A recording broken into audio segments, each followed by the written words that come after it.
Lin, jangan lupa buka IG Backman, Lin. Tes, tes.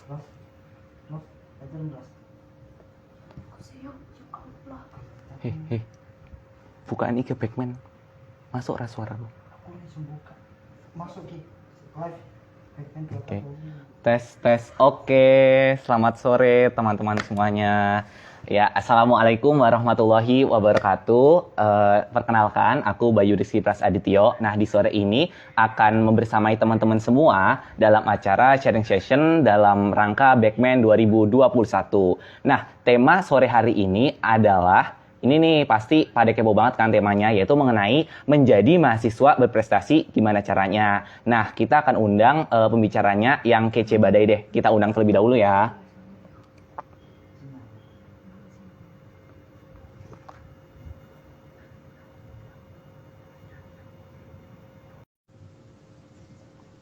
Oke, sebentar teman-teman.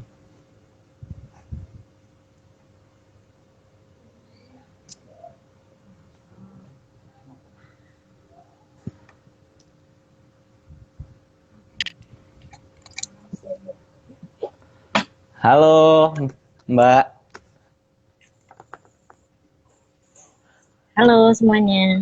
Oke, Benar, nah, oke siap. Nah, jadi teman-teman ini adalah narasumber kita yang kece banget. Nanti mungkin Mbak, aku kasih bocorin namanya nih Mbak Aya nih. Nah, nanti mungkin di awal Mbak Aya bisa perkenalan terlebih dahulu. Terus nanti sharing-sharing nih mengenai gimana sih menjadi mahasiswa berprestasi dan gimana caranya gitu. Halo Mbak Aya, udah siap? Ois, keluar lagi guys. Bentar ya.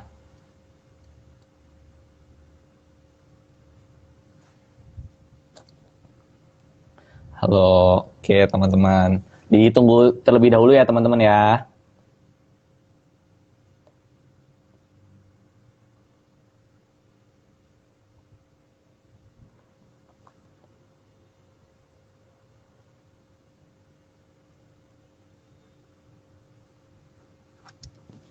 Oke. Nah, sore ini nanti kita akan bersama narasumber kita tadi ya, Mbak Aya ya. Mungkin ini masih terkendala jaringan. Jadi nanti sore ini kita akan membahas nih gimana sih menjadi mahasiswa berprestasi. Mulai dari nanti kita dengerin cerita dari Mbak Aya, gimana dia berprestasi ya. Karena ini track record di beliau nih udah berprestasi banget gitu. Nah, kita undang lagi terlebih dahulu. Oke, selamat sore teman-teman yang sudah bergabung.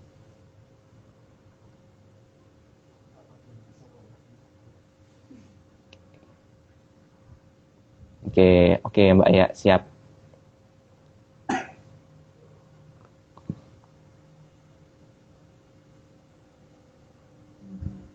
Oke.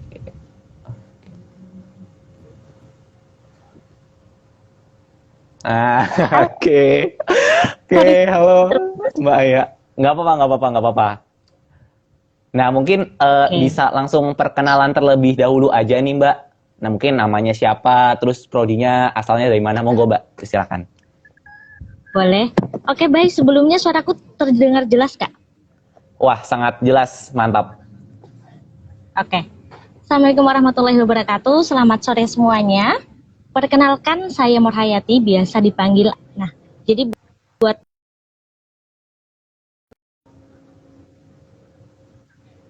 manajemen bisnis industri furniture. Kali ini sedang berjalan tahun ketiga. Jadi udah mau masuk ke semester 6. Dan kali ini sedang melaksanakan praktek industri gitu. Wah, praktek industrinya di mana nih Kak Aya? Sekarang di CV Karyawana Sentosa di daerah Bantul, tepatnya di Imogiri. Oh, di Imogiri. Oke. Nah, mungkin di awal nih Kak, aku mau tanya nih sama Mbak Aya. Kan kita akan bahas mengenai mahasiswa berprestasi gitu. Nah, kalau menurut kacamata Mbak Aya, sebenarnya mahasiswa berprestasi itu apa sih Mbak? Oke, sebenarnya dengan tema ini, mohon maaf teman-teman, sebenarnya saya merasa kayak belum berprestasi gitu, tapi nggak tahu kenapa Mas Bayu mengundang saya di live kali ini. Oke, ini kalau pandangan saya pribadi, sebenarnya mahasiswa berprestasi itu kita bisa berprestasi dimanapun gitu. Ada yang dia itu emang jago di akademiknya atau di non akademik. Tinggal kitanya aja, kita mau menempatkan kita tuh di mana. Kita mau berprestasi, mau berkarya itu di mana gitu. Oke. Berarti nggak cuma akademik aja ya Mbak? Soalnya kan kayak kita sekarang ini kalau dengan prestasi tuh mikirnya akademik aja nggak sih Mbak? Iya bener banget. Yang penting IPK-nya bagus, dia suka main apa namanya lomba-lomba di ISAI atau ikut di itu pasti dia berprestasi gitu ya, yang dapat piala banyak gitu, yang di akademik aja. Oke. Kalau Mbak Aya pengalaman ini sebagai prestasinya apa aja sih Mbak? Kalau yang udah di kampus ini, apalagi kan udah di tahun ketiga nih udah mau selesai. Nah, tahun-tahun sebelumnya tuh ikut apa aja sih Mbak Aya? Oke, kalau di akademiknya, alhamdulillah kemarin masuk ke 3 besar Pekan Kreativitas Mahasiswa. Waktu itu yang ngadain itu FLMPI. FLMPI itu Mantap. Forum Lembaga Mahasiswa Kementerian Perindustrian Indonesia gitu. Oke. Waktu itu kami buat produknya itu buat produk dari serat bambu, kita manfaatkan untuk menjadi bahan kedap suara gitu. Tapi akhirnya karena kita masuk 3 dan yang lolos untuk masuk ke Munas, yang ikut di PKM nasional itu juara 1 sama 2 gitu. Oh, itu kalau 3 ikut ya lanjut pasti Mbak Aya nih. Lanjut ke nasionalnya gitu ya. Oke, aku penasaran nih Mbak sama tadi yang produk bambunya itu produknya kayak apa sih Mbak? Kok bisa ini apa namanya kedap suara gitu gimana sih Mbak? Iya, jadi itu karena emang kalau penelitian terdahulu tuh udah ada ya, kayak maksudnya menghitung kadar kedap suara itu berapa gitu. Nah kalau di sini kita buatnya tuh kita kombinasikan karena waktu itu emang pandemi, orang-orang yang mungkin dia suka musik, dia emang bergelut di musik, mereka nggak bisa ngapa-ngapain, mereka harus ke studio dan waktu itu lagi lockdown. Nah, gimana caranya dia bisa memanfaatkan buat studio sendiri di rumah. Nah, buatnya itu kayak dibuat poligon gitu, jadi nanti ditata desainnya, menutup semua tembok, makanya dia akan bekerja, akan kedap suara. Wah, pasti keren banget nih. Aku penasaran nih kayak alatnya kayak apa nih besok. Kalau kita ketemu bisa nih Mbak, lihat alatnya. Boleh.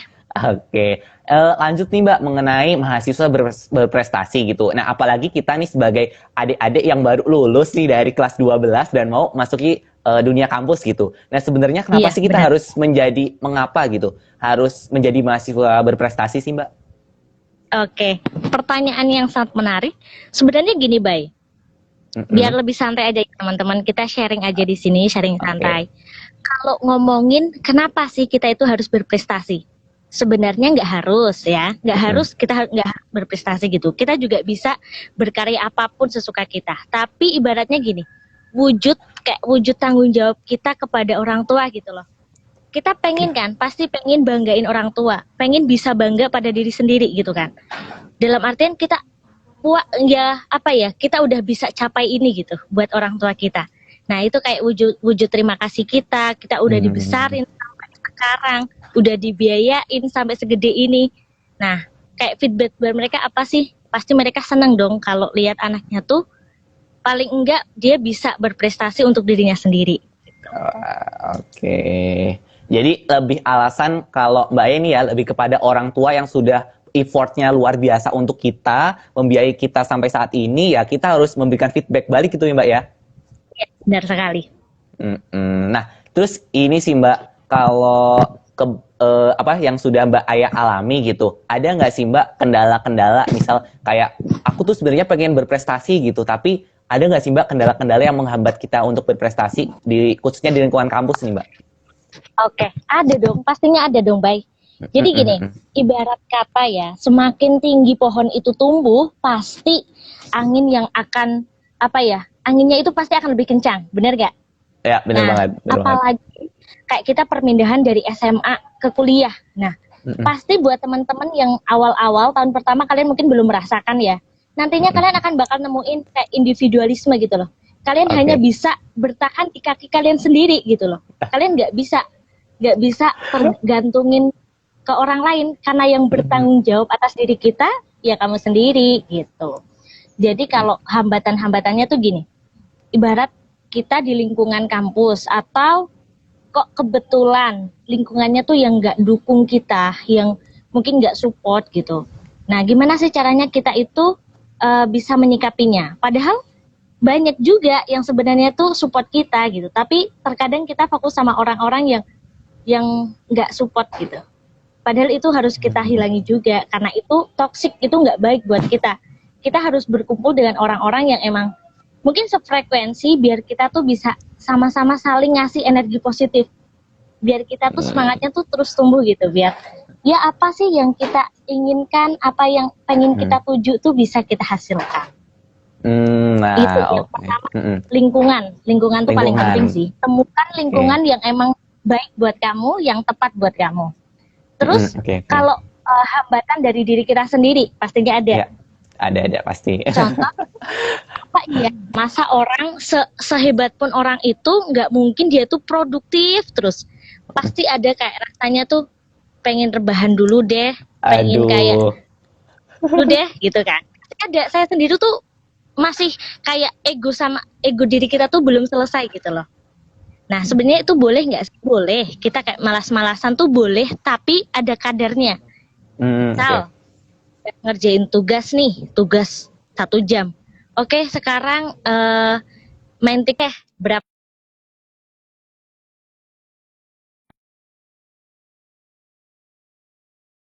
Gitu. Paling enggak ngasih reward biar kita tuh ibaratnya kalau mesin ya, kalau dia harus terus-menerus untuk bekerja, pasti dia itu akan capek. Nah, diberhentiin dulu biar nanti bekerjanya itu akan lebih maksimal, gitu, Bay. Jadi ego sendiri sih, malah boleh. Kayak pengen nyerah tuh boleh, tapi yang penting jangan sampai lupa kita harus bangkit lagi. Ingat, tujuan kita masih di sana, masih jauh, gitu. Oke. Jadi itu ya teman-teman semuanya ya, buat reminder juga nih buat dari aku ya. Kadang emang kita tuh sebagai mahasiswa tuh kadang ini sih Mbak, kayak kita tuh semangat di awal gitu. Pas mau masuk kuliah tuh semangat, tapi pas udah kuliahnya aduh kayak malas-malasan, apalagi kan pandemi sekarang kayak ini ya Mbak ya. Yang mana kuliah banyak di rumah, terus juga rebahan-rebahan. Nah, kalau Mbak Aya mengatasi kayak gitu gimana sih Mbak? Sebenarnya gini, pandemi semua itu juga terdampak, baik pengusaha, mahasiswa semuanya. Nah, kalau kita yang di rumah aja, mungkin kalau di luar daring ya, kuliah online gitu, kita sebenarnya ngapain sih di rumah aja gitu. Coba cari kegiatan yang mungkin bisa paling kalian nggak rebahan aja gitu. Kalau saya pribadi di rumah, ya ada rebahannya ada. Nah, tapi karena pumpung kita bisa 24 jam di rumah, manfaatkan kesempatan. Kita ada di rumah, bolehlah tuh bantu-bantu orang tua, apa kesulitannya orang tua kita bantu gitu. Tapi selain itu kalau kita punya target yang emang bisa kita lakuin secara online atau mungkin berorganisasi contohnya. Kita bisa rapat online. Nah, yang penting tetap mengusahakan diri itu tetap produktif, adalah yang dihasilkan. Gak cuma pandemi ya udah mati gitu. Jangan ya, jangan. Oke, iya nih Mbak, kadang apa ya, gara-gara pandemi terus kita beralasan gitu, pandemi nih, jadi ya udah malas-malasan aja, nggak apa-apa gitu ya Mbak ya. Benar. Oke, berarti ini ya Mbak ya, kita harus tadi ya niat juga ya Mbak ya, dimulai dari niat kita sendiri ya Mbak, biar nggak malas-malasan juga. Soalnya kalau misal gini Bay, kita punya tujuan, kita niatnya udah baik. Nanti di tengah perjalanan mungkin kita bakalan nemu ya, pasti ada guncangan, ada tantangan semuanya. Kita ada ngerasa udahlah sampai sini aja gitu, kayak mau nyerah. Coba ingat lagi niatnya, tujuan awalnya tuh ngapa apa gitu. Jadi itu untuk oh iya ya, aku tujuannya di sana masih jauh. Jadi kita harus semangat lagi biar nggak gampang nyerah. Oke. Nah, tuh ya, tujuan kita tuh masih ada di sana. Jadi jangan nyerah-nyerah teman-teman. Oke, Mbak, aku ini sih Mbak mau nostalgia nih. Dulu kan Mbak Aya nih kakak tingkat aku ya di MAN Purworejo nih. Nah, dari jurusan IPA, kayaknya IPA bukan sih dulu ya Mbak ya?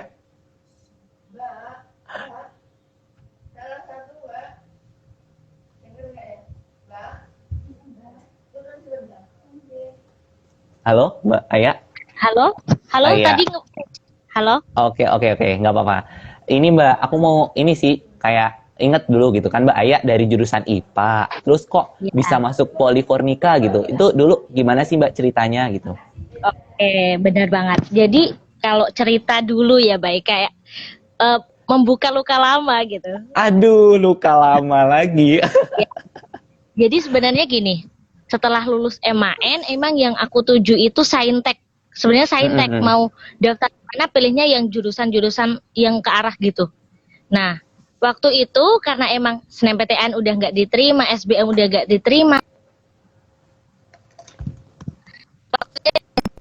keterima. Nah, sampainya terakhir itu aku daftar di IAIN Surakarta. Waktu itu keterima.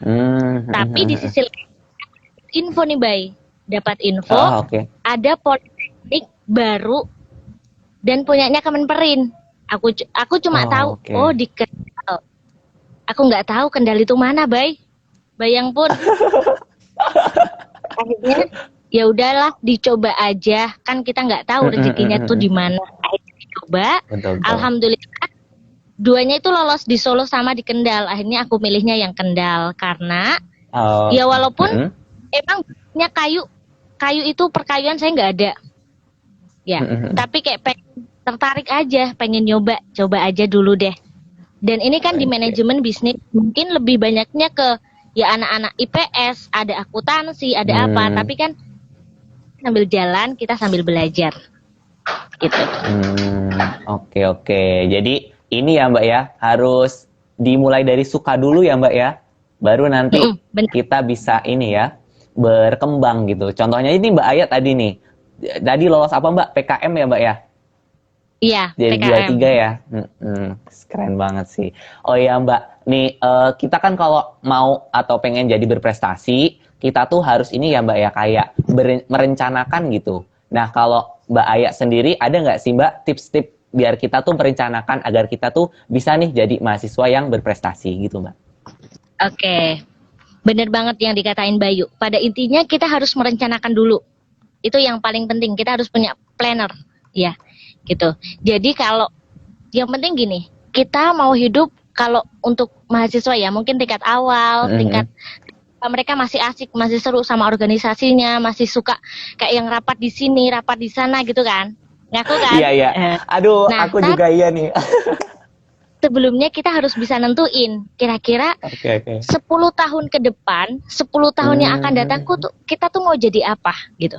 Mau jadi apa? Jadi apapun yang akan kita lakukan di tahun pertama, di tahun kedua, ketiga dan seterusnya, itu semua menuju ke tujuan akhir kita. Gitu. Jadi di situ nanti jatuhnya itu kita produktif dan bukan sibuk. Karena beda banget antara produktif sama sibuk nih, Bay. Tapi saya sendiri untuk mengetahui itu tuh juga butuh proses gitu. Kalau kita berarti kita nggak salah dulu. Kalau kita bener terus tuh kita nggak bakalan tahu kita salahnya tuh di mana. Nah saya pun di tahun pertama senang sekali. Saya senang sekali berorganisasi, ketemu dengan banyak teman-teman baru, orang-orang baru gitu. Kayak ibaratnya, wah seneng ya temennya tuh banyak gitu. Dan relasi kita banyak, kita akan terbuka wawasannya. Tapi di situ saya sadar sebenarnya tujuanku tuh apa gitu. Kayak kok nggak sejalur gitu. Akhirnya saya tahu di situ ya udah sekarang saya tuh mau jadi ini. Jadi saya patokin yang harus saya lakuin, yang harus saya ikutin tuh organisasinya tuh ini. Fokus itu aja. Jadi jadi tinggi dulu. Berarti pengen jadi apa gitu. Nah, itu terus dijabarin baik. Pertama kamu harus nyapai apa dulu. Misal nih, kamu pengen jadi pembisnis hebat. Ya. Tahun pertama kamu jadi reseller dulu nggak apa-apa. Jadi reseller, orderanmu udah banyak. Terus nanti di tahun kedua kamu bisa udah buat branding sendiri. Kamu udah bisa memproduksi sendiri. Nah, terus di tahun ketiga ternyata pasar kamu udah se-Indonesia gitu. Tahun kedua udah internasional dan kamu udah dipanggil untuk menjadi pembicara di mana-mana gitu. Jadi pertama ini ya Mbak ya, kita harus tentuin tujuan kita dulu, terus juga gimana cara merencanakannya itu ya Mbak ya. Kayak step-stepnya itu harus jelas juga ya Mbak ya, dan fokus ya Mbak ya. Ya, benar sekali. Karena apa, Bay? pada akhirnya tuh kita tuh kayak ngerasa semuanya tuh datang pada waktunya gitu loh. Oh. Nggak di Kalau kita udah punya niat kita udah bagus, maksudnya yang pasti disertai dengan ikhtiar sama doa ya gitu. Iya, Nah, betul. kayak misal kalau entrepreneur, terus kita tuh didatangkan sama orang-orang yang tidak terduga. Ternyata di situ kita bisa peluang yang bagus. Kita harus belajar ini, dan itu tuh kayak dituntun aja gitu loh, jalan gitu. Yang penting niatnya bagus dulu, nanti sambil jalan, kita sambil harus belajar terus. Yang penting harus belajar, jangan mudah puas. Nanti insya Allah akan berhasil. Oke, tuh teman-teman ya. Buat pengingat kita juga nih, jangan mudah puas. Tetap walaupun kita udah bisa sesuatu hal, tetap rajin belajar terus ya Mbak ya. Ya, benar sekali. Oh iya, aku tuh ngikutin Instagramnya Mbak Aya. Mbak Aya tuh jadi ini ya, brand ambasadornya YCA itu bukan sih? Aduh, apa ya? Ya itu. Maka, Jadi pandemi kan, baik. Pandemi itu kita bulan Maret. Nah, waktu itu di bulan Juli, kalau nggak salah Juli, itu saya ikut pelatihan. Itu pun aku lihat poster kamu. Pelatihan gitu. Public speaking. Nah, setelah ikut satu kelas, kok ada kayak pendaftaran brand ambassador gitu. Akhirnya saya nyoba. Paling enggak kita bisa nyoba dulu lah. Kita bisa nguji kemampuan kita tuh kira-kira sampai mana ketika kita itu bersaing sama orang-orang di luar sana gitu. Kita harus tahu dulu, oh kita tuh udah sampai segini loh gitu. Nah, akhirnya karena melalui beberapa tahap, alhamdulillah jadi BA-nya selama 4 bulan, mulai bulan September sampai kemarin Desember gitu. Oh, wah, berarti emang bukan kaleng-kaleng sih di public speak-nya, aku sampai insecure nih.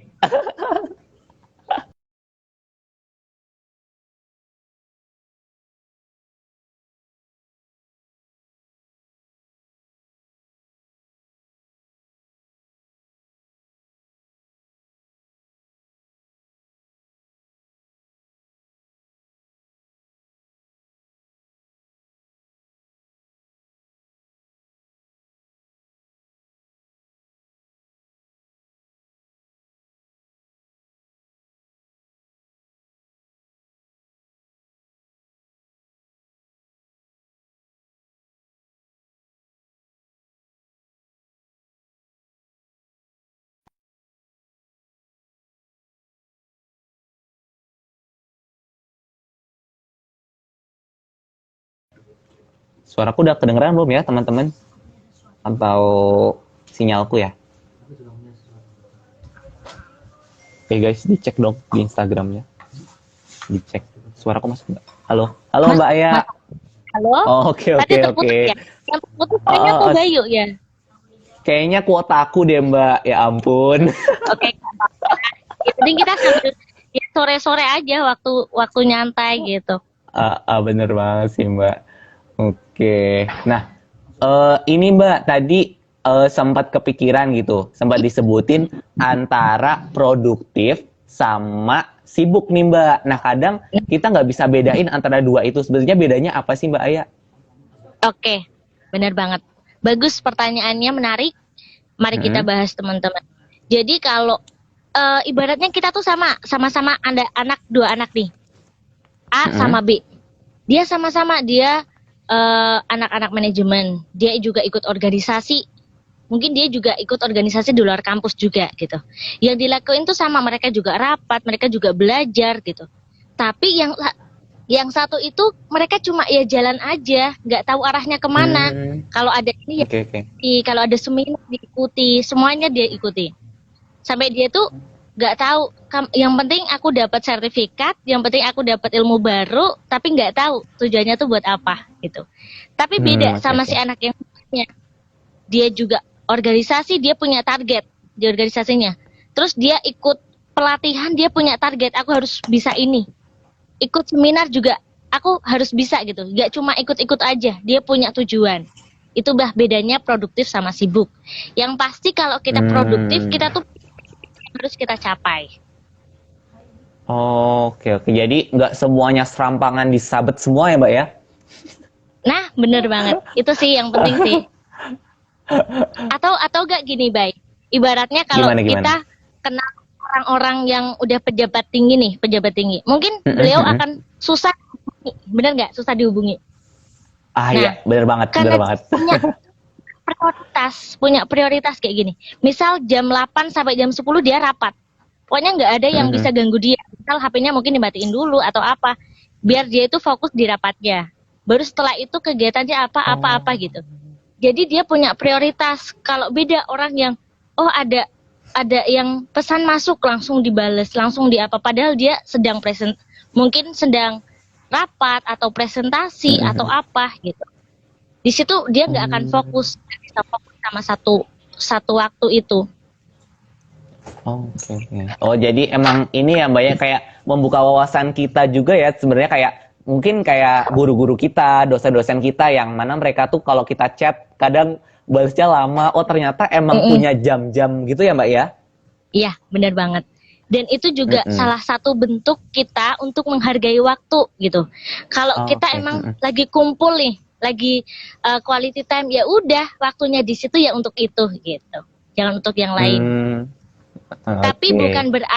bukan berarti nih kayak misal kita lagi apa, lagi emang nggak sibuk tiba-tiba ada pesan, ya udah jawabnya nanti aja, itu nggak kayak gitu. Kalau emang bisa kita bales pas waktu itu, emang lagi nggak ngapa-ngapain ya udah pas respon aja gitu. Kan kita nggak tahu mereka mungkin butuh sesuatu hal yang harus secepat itu, darurat atau Mm-mm. apapun lah gitu.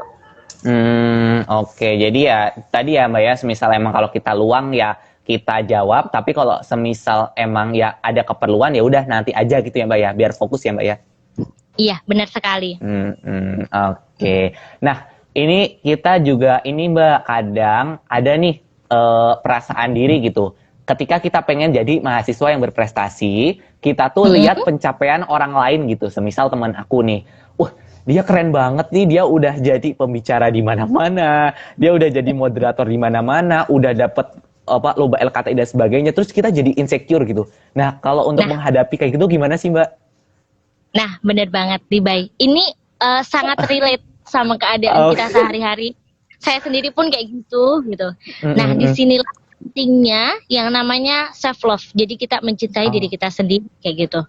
Jadi ibaratnya ya kita sama-sama satu angkatan. Oh dia udah wow banget, yang dicapai itu udah banyak banget, dan sedangkan kita baru di sini-sini aja gitu. Mm-mm. Ada perkataan kayak gini. eh Bukan karena dia itu emang udah sampai lebih dulu, bukan berarti Mm-mm. kita itu gagal. Justru kita bisa loh mengejarnya gitu. Dengan apapun cara kita gitu. Jadi kayak gitu. Oke, oke.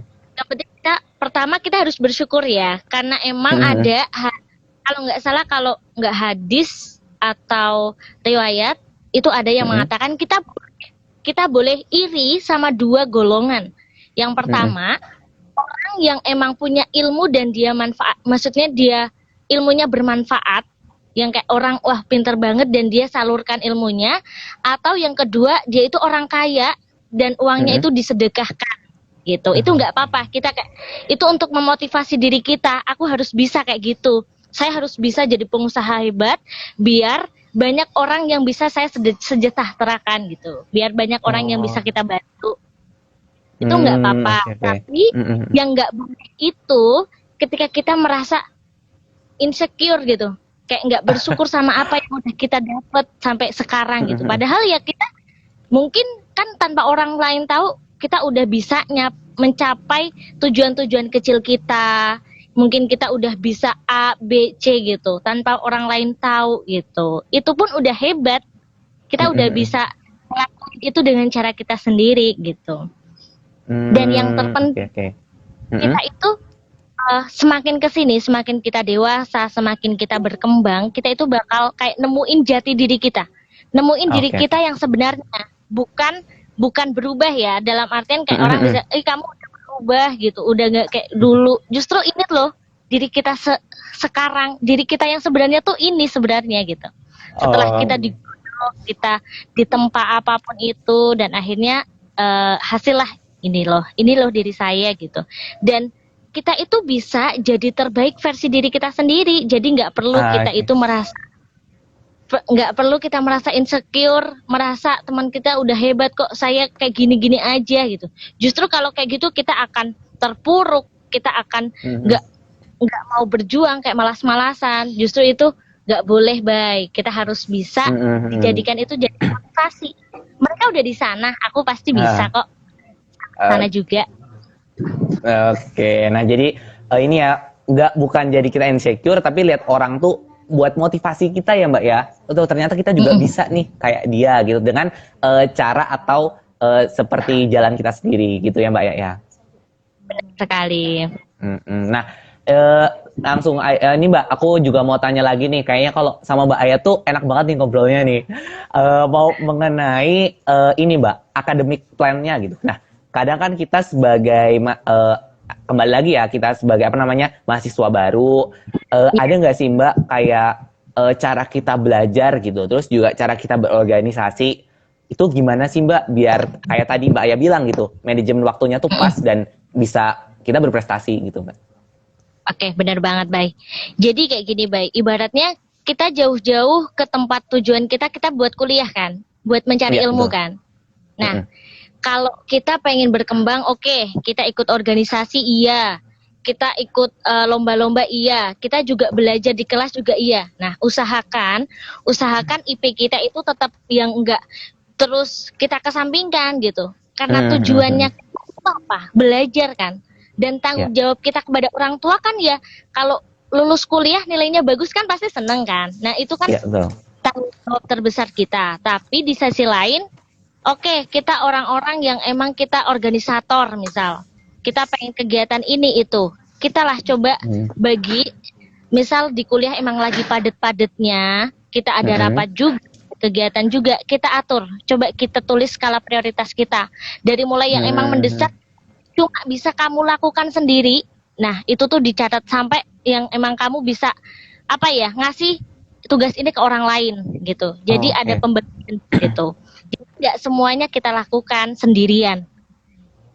Jadi ibaratnya, oh ini aku bisa kok, ini aku bisa. Nggak semuanya kamu, kamu bisa, tapi nggak harus kamu yang lakuin.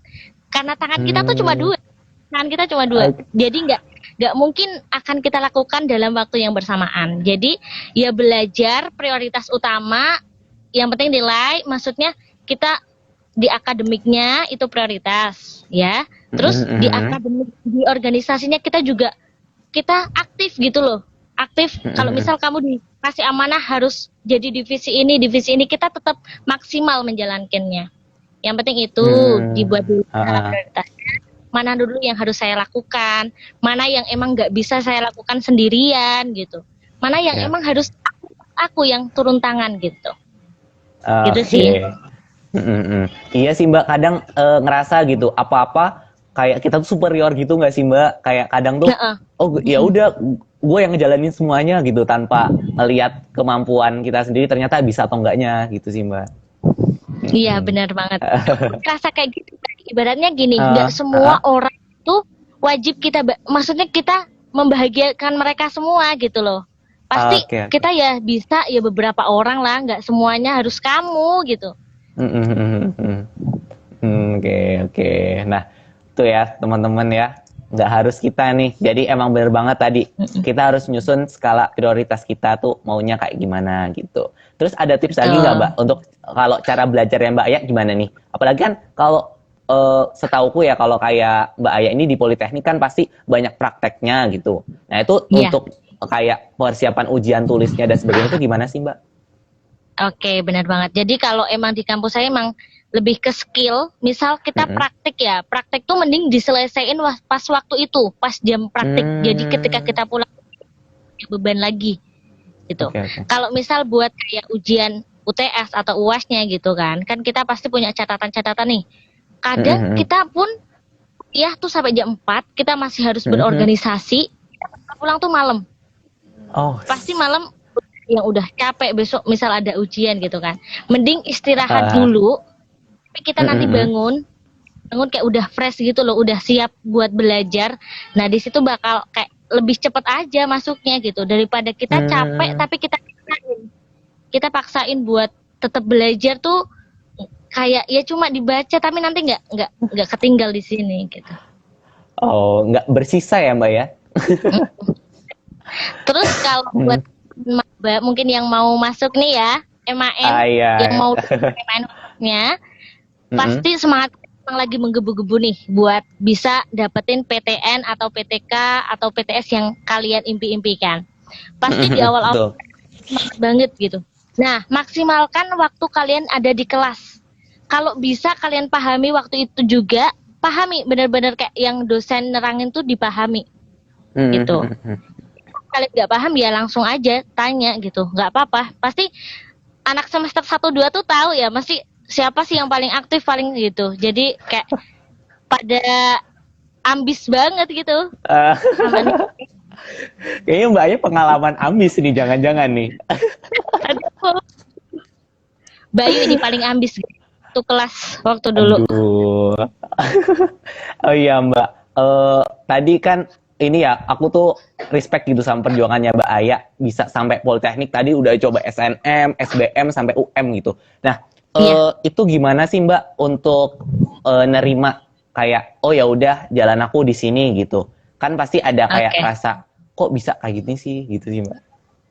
Bener banget baik. Kalau itu emang jatuh bangunnya tuh luar biasa banget. Pasti teman-teman yang angkatan saya pun pasti ngerasain, banyak juga yang mereka itu jatuh bangun, pasti itu kayak pengalaman banyak orang sih kalau menurut saya. Nah, waktu kalau yang paling terpukul kayak kita udah pernah nyoba terus gagal. Kalau gagal pertama tuh rasanya tuh ya udahlah, mungkin besok yang selanjutnya kita akan berhasil gitu kan.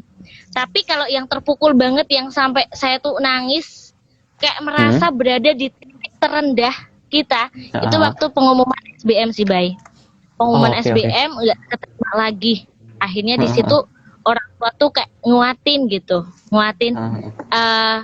maksudnya orang ibu aja nggak capek kok lihat kamu berjuang gitu, masa kamu capek gitulah ibaratnya. Padahal mereka ya itulah yang membuat saya tuh ya baik.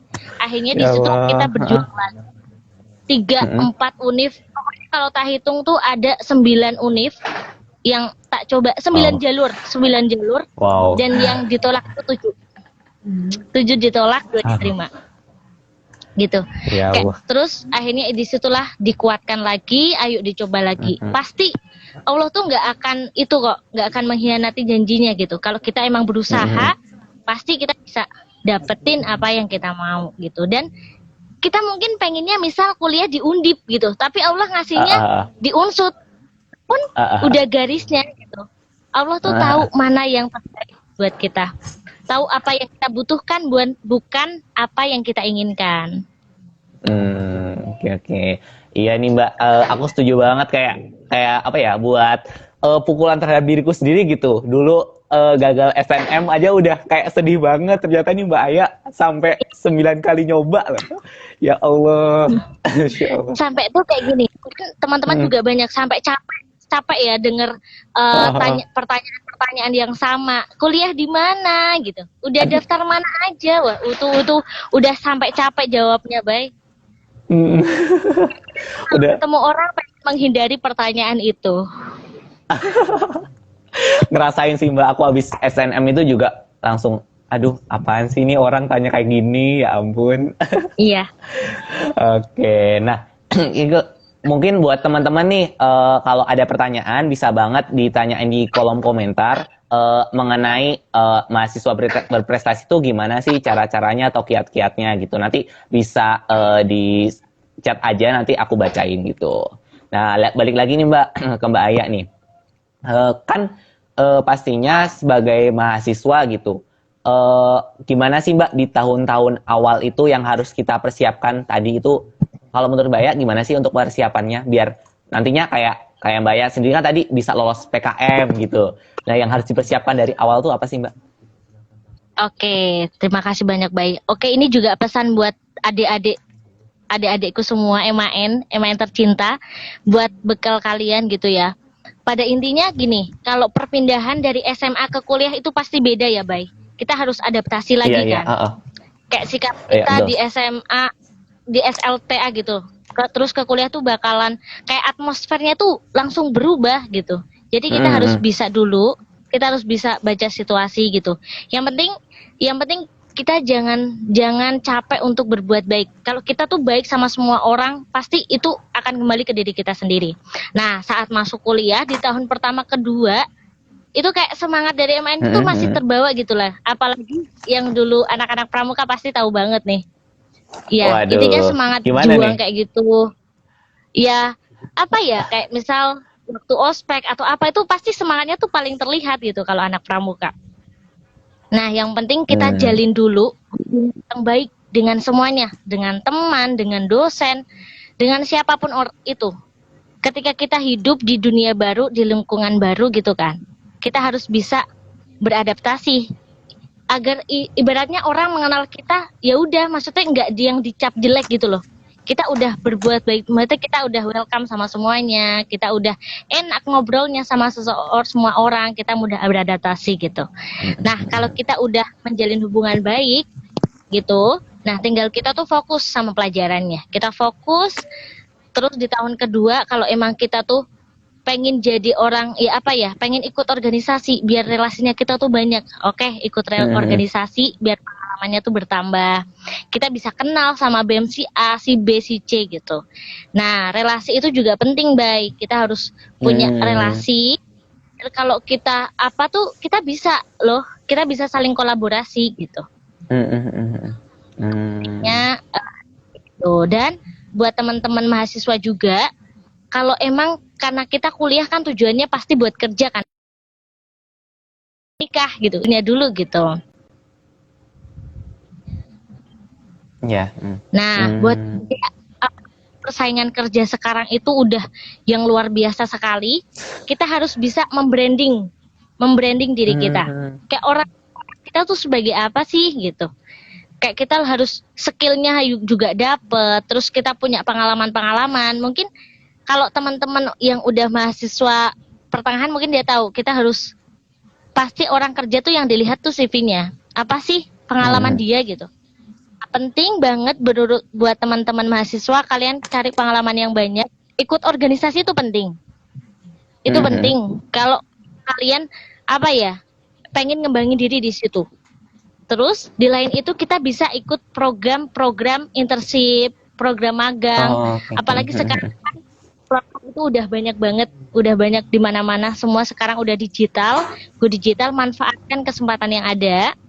Di situ kita akan digembleng lagi, kita bisa belajar lebih banyak lagi, dan di situ akan dapat pengalaman yang luar biasa pastinya.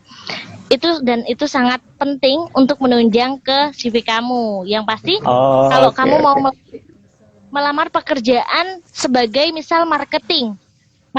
Nah, program magang kamu juga harus menuju ke situ gitu loh. Jadi yang emang tujuan akhirnya juga ke situ. Semua menujunya ke situ.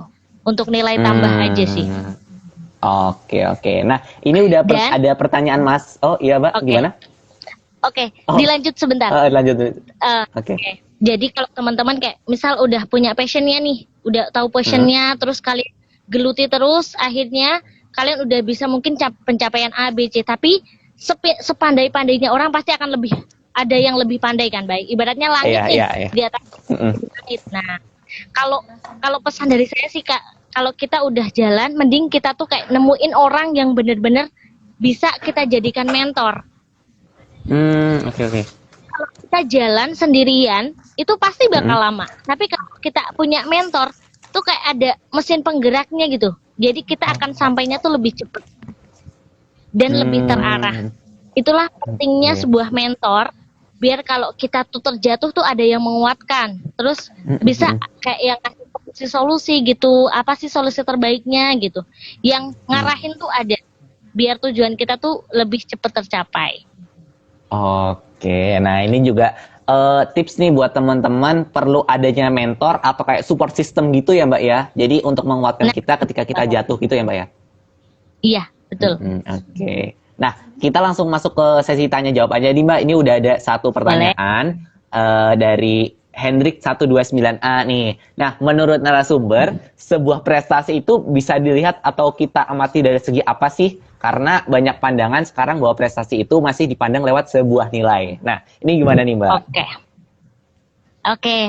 Terima kasih banyak tadi yang bertanya Hendrik Pradana. Terima kasih, menarik pertanyaannya. Kadang orang mikir kayak gini, berprestasi oh berarti dia yang ikut olimpiade ya. Yang dia itu nilainya tuh IP-nya tuh hampir 4 semua ya gitu. Wah, Kadang orangnya masih nilai, mandangnya tuh nilai. Oh, orang yang berprestasi berarti dia yang pinter, yang IP-nya itu tinggi terus gitu. Padahal enggak melulu seperti itu. Kadang gini, kita itu bisa berprestasi dengan cara kita sendiri. Kita mau apa yang mau kita geluti. Contoh, misal Bayu sukanya apa, Bay? aku sukanya sama sih Mbak, kayak public speaking gitu sih Mbak. Oke, public speaking nih. Kalau public speaking kita udah punya basicnya, terus kita kembangkan, kalau bisa cari mentor. Nah, ketika di situ kita juga harus mempersiapkan personal branding, kita juga harus ditingkatkan. Ketika orang udah merasa gini, udah percaya sama Bayu, pasti apapun yang dikatakan Bayu mereka akan percaya. Oke. Apa yang disuruh Bayu itu pun mereka akan lakukan gitu. Jadi itu kayak public speaking mereka itu udah hebat banget gitu, kayak menghipnotis orang tuh, mereka juga pasti diikuti gitu. Kita udah bisa jadi public speaking. Nah, kita bakal paling enggak dikit-dikit dulu lah diundang di mana sama teman dulu, misal di podcast atau di live Instagram kayak gini, atau buat channel YouTube sendiri. Nah, semua itu banyak terobosannya sendiri-sendiri gitu. Nah, lama-kelamaan orang akan mengenal Bayu, oh dia public speaker gitu. Nah, lama-kelamaan akan diundang di beberapa wilayah, daerah, organisasi, bahkan bisa sampai ke internasional. Itu pun sebuah prestasi gitu. Jadi, sebenarnya puncak prestasi paling nggak kalau kita tuh harus berjuang sampai kita tuh nggak perlu ngenalin diri kita sendiri dan orang lain tuh udah tahu gitu loh. Kayak ibaratnya gini, Bayu kenal Sherly Anavita nggak? Siapa Mbak? Sherly Anavita. Kayaknya aku yang nggak tahu deh Mbak. Itu siapa sih? Mbak Nana tahu kan? Gimana?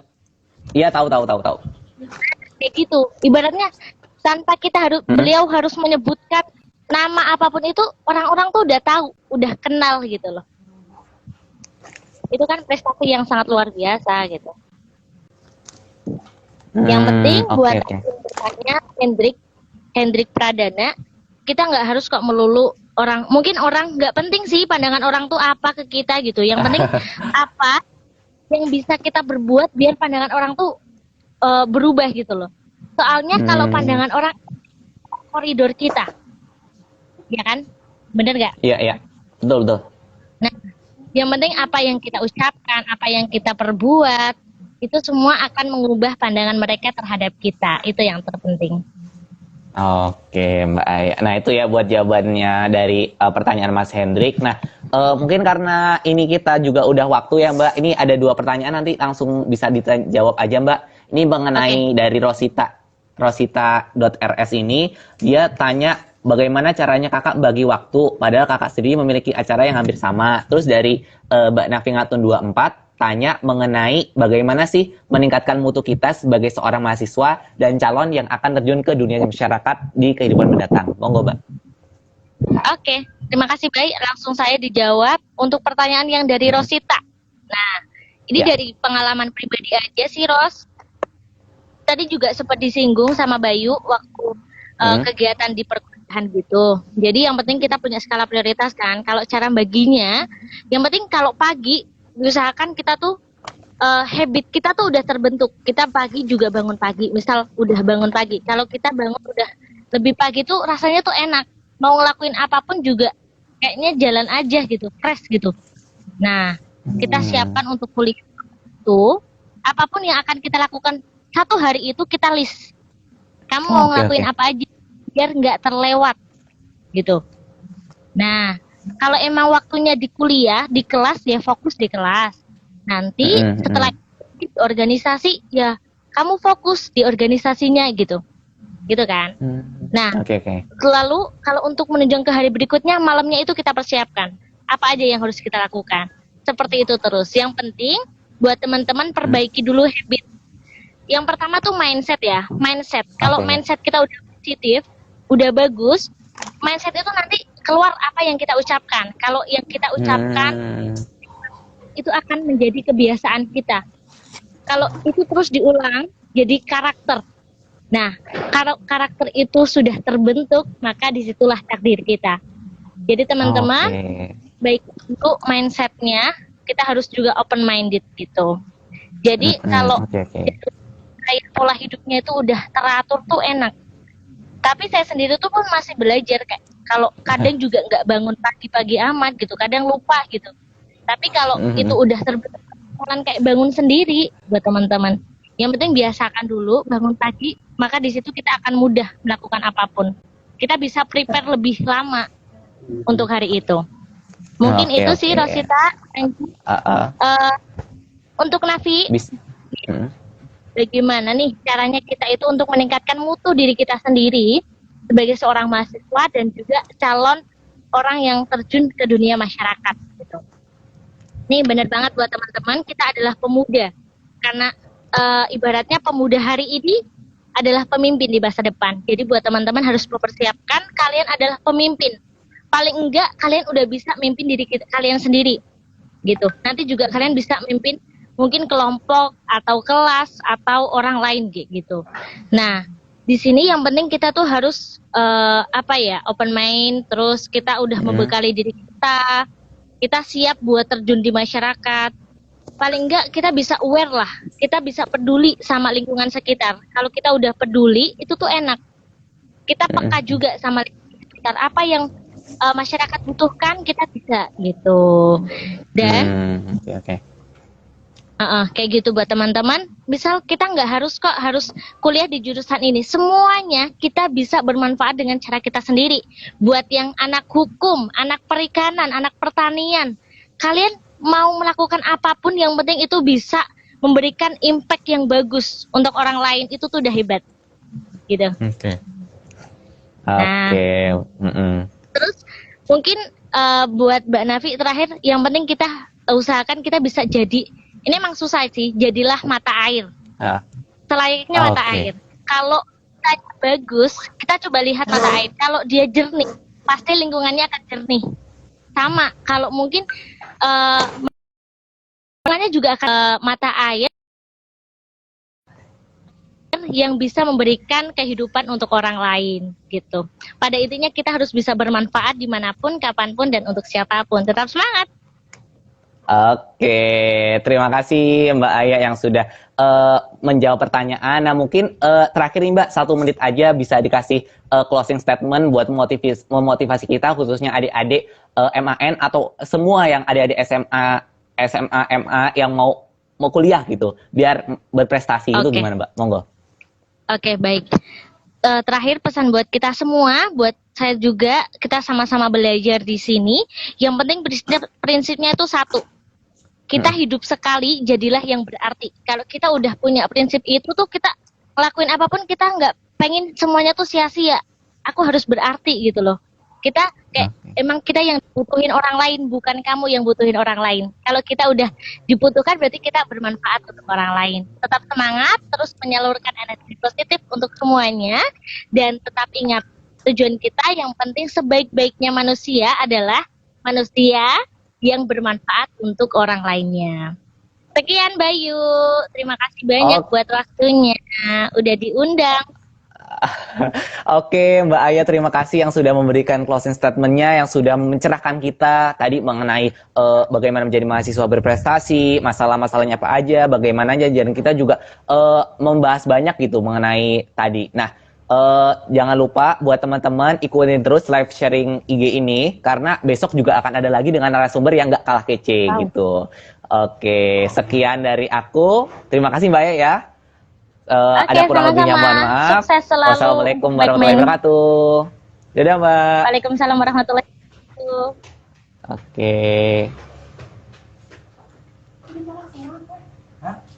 Oke, teman-teman. Nah, sampai ketemu di live IG selanjutnya ya, teman-teman. Terima kasih. Jangan lupa follow IG-nya, akun IG-nya Backman @backman2k21 dan ikutin terus acara Backman yang akan dilaksanakan tanggal 13-14 Februari besok. Jangan sampai kelewatan ya. Dadah.